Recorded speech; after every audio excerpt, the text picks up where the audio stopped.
Hello BookTube. I thought I'd do a book haul today. We went out over to New Hampshire for the day, do a little shopping, take the kids around, and I managed to pick up some books. I also picked up a real treasure yesterday, and it's a sort of a different story, but I'll add it to the end of this video. It's a unique volume. But to start with, I've been trying to catch up, as I've said before, over these so many years of doing mostly nonfiction. I'm trying to get back into fantasy and science fiction, and I'm trying to get into some of these series that have built up over the years. I've picked up some Brandon Sanderson, some Rothfuss, and now I've picked up the first volume of Robin Hood's Fool's Assassin. In the paperback, it's in good shape. These are all 50 cents, what I'm going to show you now. The second thing I picked up, I had read a novella about the Dorsai on the after Steve Donahue recommended it, and I don't have access to a ton of these older science fiction paperbacks, but I did run into one today. Tactics of Mistake by Gordon R. Dickson, Hugo Award-winning author of Dorsai and Soldier Astronaut. Right here. It's an old Ace science fiction. It's not in great shape. Ace Books, New York, and it's copyright 71, and this printing is August of 82. One man could win against worlds. If that man was Donald Graham, iconoclastic ex-Terran military officer, and if his revolutionary new theories of tactics and training were valid. And the Dorsai, that world of stateless soldiers of fortune who sold their lives in foreign wars to feed their families, seemed to be the ideal testing ground. But if Donald Graham was wrong, if his theories were flawed and the Dorsai lacked the spark of greatness he thought he saw in them, then he was a dead man. For if he failed, he would make a blood enemy of the most powerful planet in human space. So there's the back. There's the front. So I'd really like to get into these Dorsai books, and as I see them, I will grab them. And the next thing I grabbed here, like I say, these are all 50 cents. Two Captains, One Destiny, Star Trek Generation, a novel by John Vornholt. And that's right here. The little thing. There's sections of photographs.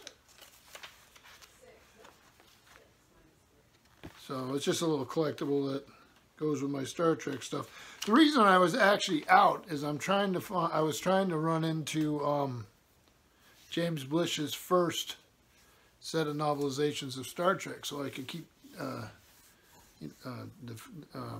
doing my little Star Trek episode things I do. But I will get one. And then the next thing I got here was these are some young adult Star Trek Deep Space Nine things. I got number 2, 3, and 4 of these, and I'll try to complete it. The first one here is Star Trek Deep Space Nine Stowaways, Brad Strickland. This is number 2. It's a new series for young readers, or it was. And they, like I say, they're 50 cents. I'll find the first one and add to it. When did these come out? These are minstrel books published by Pocket Books. It has interior illustrations by Todd Cameron Hamilton. And this came out in April 1994. And I guess the first one is The Star Ghost, so I'll look for that. Oh, see, yeah, they do have illustrations. Well, they have quite a few, actually.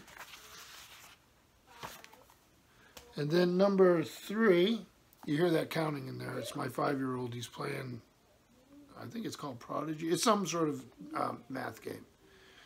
Now, number 3 is Star Trek Deep Space Nine, Prisoners of Peace. This one's by John Peel. And the interior illustrations, again, by Todd Cameron Hamilton. Minstrel book, published by Pocket Books. And this one is October '94. So here's Deep Space Nine.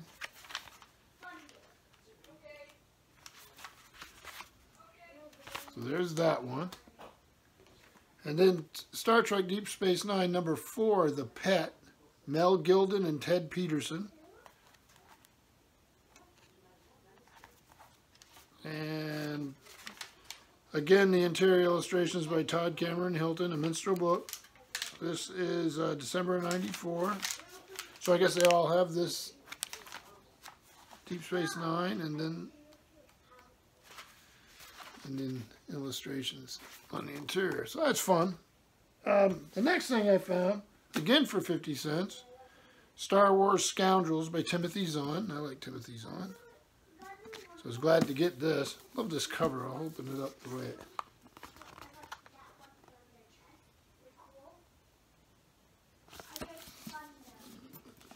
A picture of the author.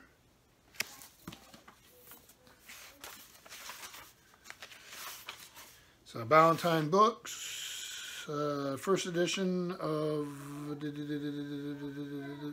they put this?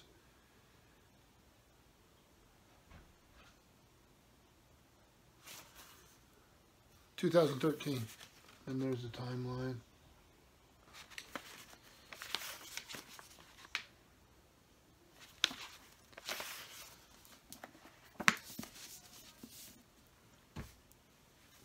And then I got R.A. Salvatore, again for 50 cents. This is the first of the Sundering Forgotten Realms book, The Companions, for 50 cents, and it's immaculate. His end papers are a map. Same thing on the other side, yeah. And this was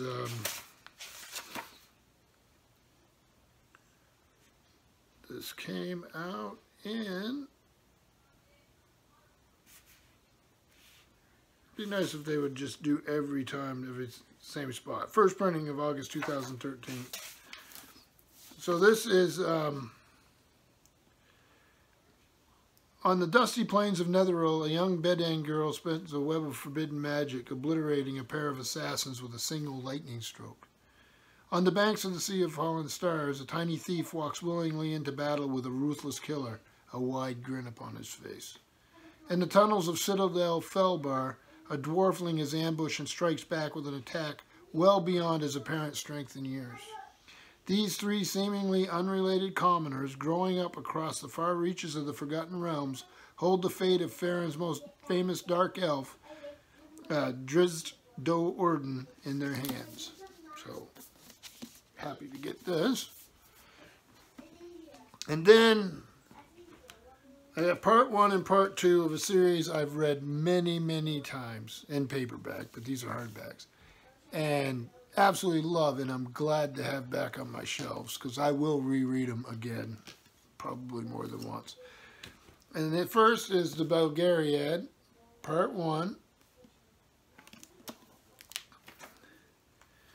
There's a little map in it for David Eddings.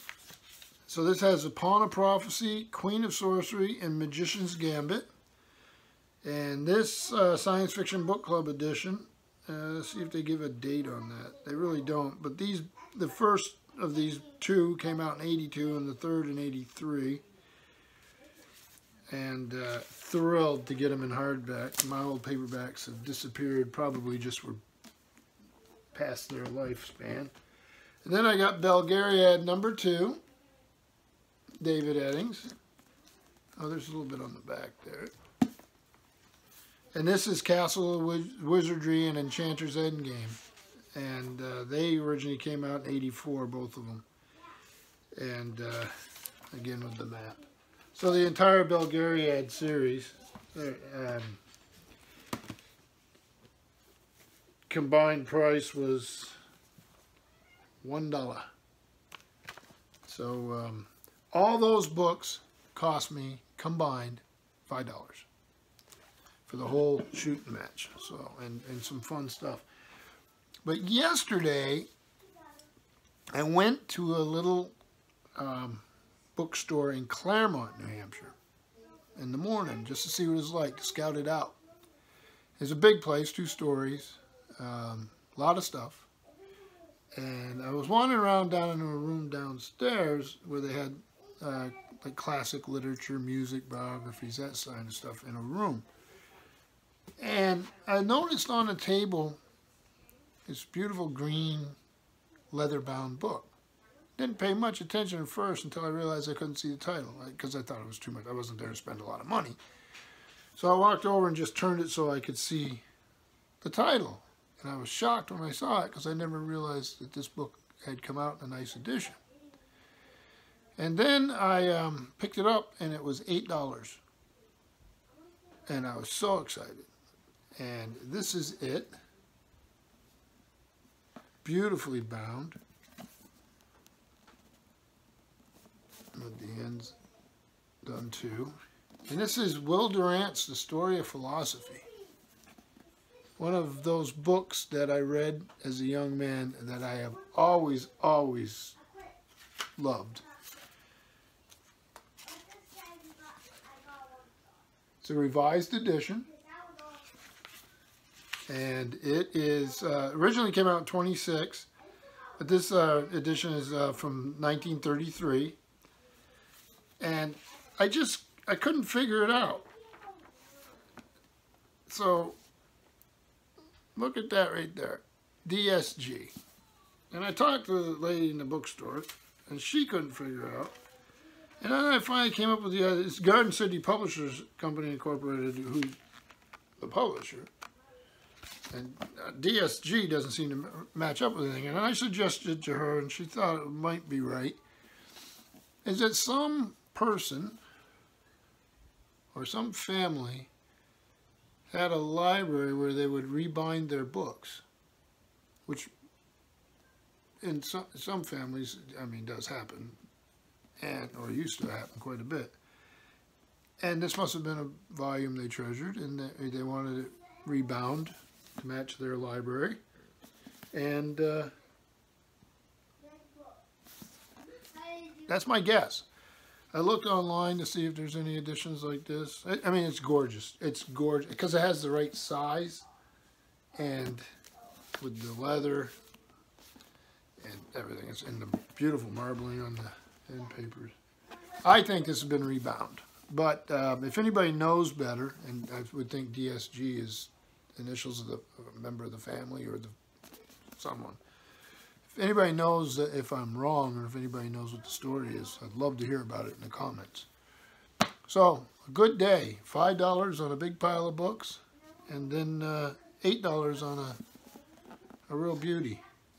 So I will reread this for the first time in probably 30 or 40 years, but that's okay. So thank you, BookTube.